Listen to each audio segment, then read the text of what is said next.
What's up, families? Thank you so much for tuning into our Ridge Resources for High School. Man, I got to tell you, this is one of the hardest conversations to have, and it is also, I truly enjoy having this conversation because we have a chance to be countercultural and talk about what healthy dating relationships look like and really get into the nuances of some of the physical and dating relationships. So before I go any further, I want to start by just simply making you aware this Sunday night, when we're talking this past week or whatever, whenever this happens that you're watching this, we have covered some really heavy and hard stuff. We've covered dating relationships and what does it look like to have healthy dating relationships. We have talked about sex and the purpose of sex and how it glorifies God. And then we're going to talk about how both dating and sex can be distorted for our own personal gain. And we're gonna really wrestle with some stuff that's really hard. We see different ways that a dating relationship is distorted in the way that we use people to fulfill ourselves or to make us feel a certain way or to bring me comfort or not to be alone. We also see with sex and other physical elements how we utilize those for our own personal glory, right? And I think this even gets into stuff like pornography and masturbation, right? The idea that the act of sex is so glorifying to God as we serve someone else and as we care for as we glorify God through this like intimate action.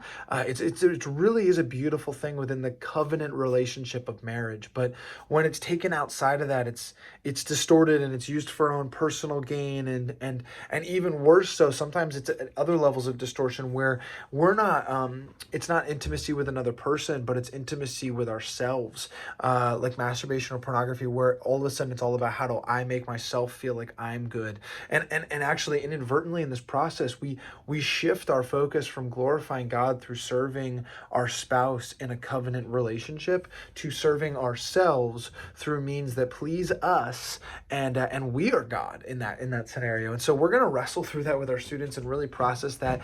I truly believe, it always disappoints me so much, but there's so many times I'll have this conversation with students and they'll literally be like, oh, I didn't know that was a bad thing to do. And I'm like, we have to be talking about this more, not because we really want to like, and our goal is not to guilt or to shame or any of those things, but instead in grace and love to navigate this so that they know the fullness that they can experience within God's original intention in creation.